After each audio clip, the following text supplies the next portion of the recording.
আসসালামু আলাইকুম। সবার আগে বাছাই করা 10টি আন্তর্জাতিক খবর জানিয়ে দেব। প্রথমেই থাকছে শিরোনাম।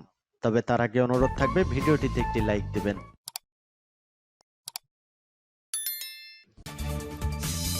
সংবাদের শুরুতেই জানিয়ে দিব সংবাদ শিরোনাম। পশ্চিম তীরের 25টি আবাসিক ভবন গুড়িয়ে দেবে ইসরায়েল। এরপর জানিয়ে দিব রুশ সাবমেরিনে ক্ষেপণাস্ত্র হামলা, ব্যাপক ক্ষয়ক্ষতি। তারপর জানিয়ে দিব যুদ্ধবিরতি লঙ্ঘন, নেতানিয়াহুকে কঠোর বার্তা ট্রাম্পের।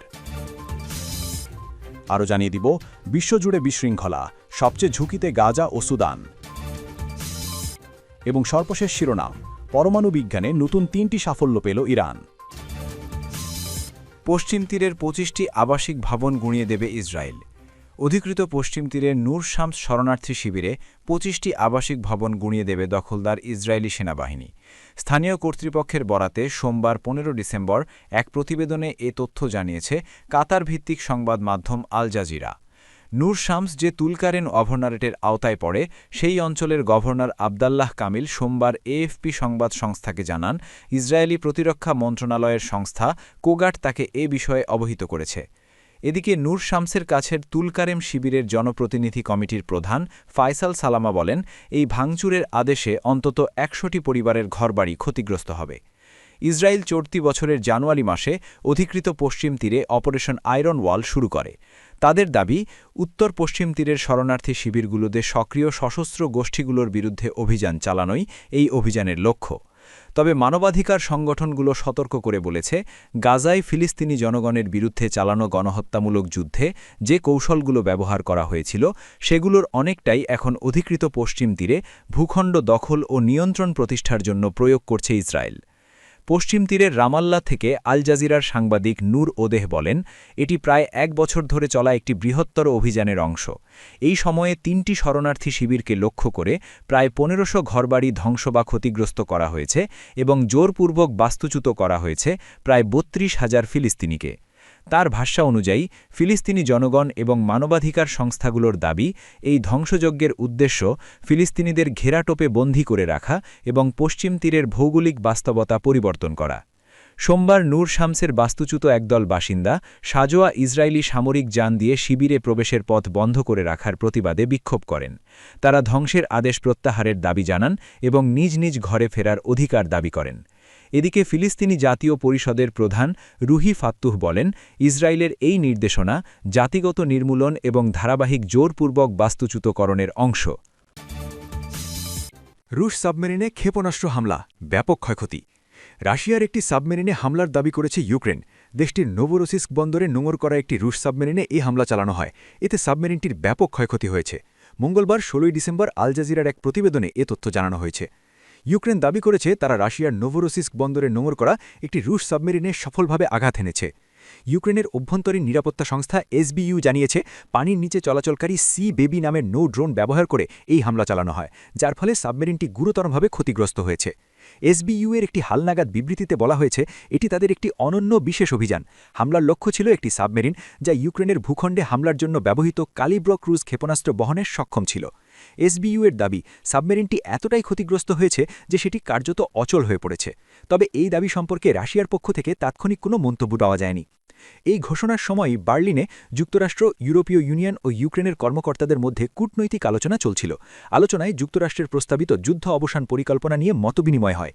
ইউক্রেনীয় নৌবাহিনীর মুখপাত্র দিমিত্র প্লেতেনচুক বলেন, সাবমেরিনের সফল হামলা নৌযুদ্ধে একটি নতুন মোড় নির্দেশ করে। বার্তা সংস্থা রয়টার্সকে তিনি জানান, এই যুদ্ধের নৌ সংঘর্ষ সম্পর্কে প্রচলিত ধারণাকে এই অভিযান পাল্টে দিয়েছে। তিনি বলেন, সাবমেরিনটি মেরামতের জন্য পানির উপরে তুলতে হলে তা আবারও হামলার ঝুঁকিতে পড়বে।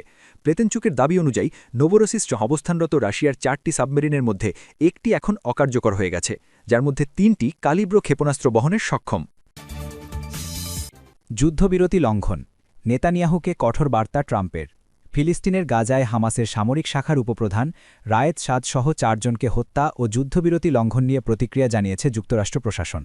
গতকাল ওভাল অফিসে এক প্রশ্নের জবাবে ডোনাল্ড ট্রাম্প বলেন, হামাস নেতাকে হত্যার মাধ্যমে ইসরায়েল যুদ্ধবিরতি লঙ্ঘন করেছে কিনা সে বিষয়ে তার প্রশাসন খতিয়ে দেখছে। মার্কিন প্রশাসন জানিয়েছে, হোয়াইট হাউস থেকে ইসরায়েলি প্রধানমন্ত্রী বেনিয়ামিন নেতানিয়াহুকে কঠোর ব্যক্তিগত বার্তা পাঠানো হয়েছে। বার্তায় বলা হয়েছে, গত শনিবার গাজা সিটিতে রায়েদ সাদ ও আরও ৩ জনকে হত্যার ঘটনাকে ট্রাম্প প্রশাসন যুদ্ধবিরতি চুক্তির লঙ্ঘন হিসেবে বিবেচনা করছে। সংশ্লিষ্ট মার্কিন কর্মকর্তারা জানিয়েছেন, ওই হামলার আগে ইসরায়েল সরকার ওয়াশিংটনকে কোনো তথ্য জানায়নি কিংবা পরামর্শ নেয়নি। গাজায় হামাসের শীর্ষ নেতা খালিল আল হাইয়া নিশ্চিত করেন, ইসরায়েলি হামলায় রায়েদ সাদ নিহত হয়েছেন। জায়নবাদীরা রায়েদ সাদকে হত্যার জন্য এর আগেও একাধিকবার চেষ্টা চালিয়েছিল। অশেষে শনিবার এক বিমান হামলায় তার মৃত্যু হয়, অথচ গত 10 অক্টোবর যুদ্ধবিরতি চুক্তি চলমান রয়েছে। ফিলিস্তিন কর্তৃপক্ষ বলছে, যুদ্ধবিরতি কার্যকর হওয়ার পরও ইসরায়েলের হামলায় অন্তত ৩৯১ ফিলিস্তিনি নিহত এবং ১০৬৩ জন আহত হয়েছেন। বিশ্বজুড়ে বিশৃঙ্খলা, সবচেয়ে ঝুঁকিতে গাজা ও সুদান।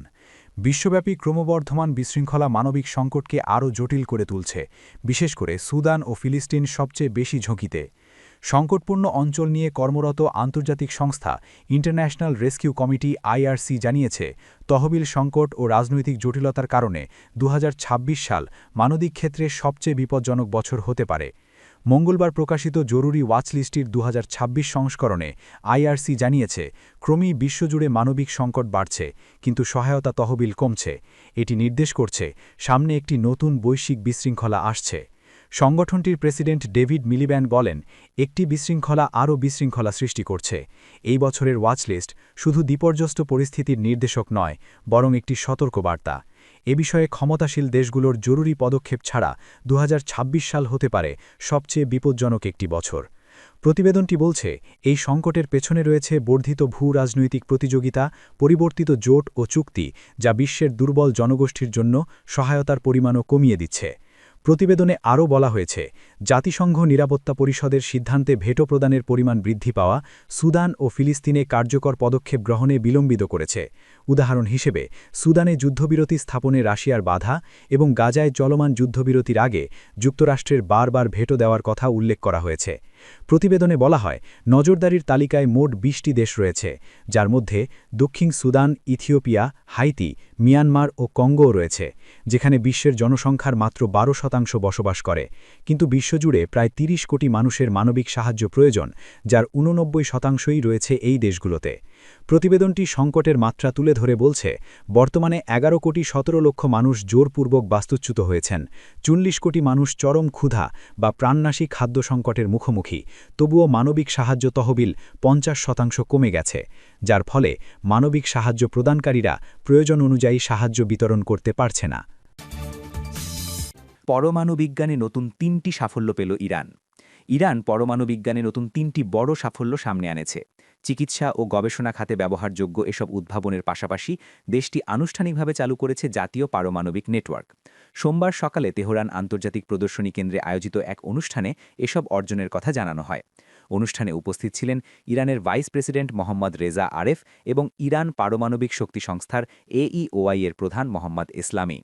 অনুষ্ঠানে পারমাণবিক বিজ্ঞান ও প্রযুক্তি গবেষণা ইনস্টিটিউট ৩টি গুরুত্বপূর্ণ উদ্ভাবন উপস্থাপন করে। এর মধ্যে রয়েছে গ্যালিয়াম ৬৮ নামের একটি ডায়াগনস্টিক রেডিও ফার্মাসিউটিক্যাল। এটি মূলত মেটাস্ট্যাটিক মেলানোমা শনাক্তে ব্যবহৃত হবে। লুটেটিয়াম ১৭৭ একটি থেরাপিউটিক রেডিও ফার্মাসিউটিক্যাল। এটি ক্যান্সার চিকিৎসায় কার্যকর এবং হাড়ের ব্যথা চিকিৎসার জন্য একটি সম্পূর্ণ স্বয়ংক্রিয় বা অটোমেটেড চিকিৎসা যন্ত্র। ওই অনুষ্ঠানে আনুষ্ঠানিকভাবে চালু করা হয় ইরানের জাতীয় পারমাণবিক নেটওয়ার্ক।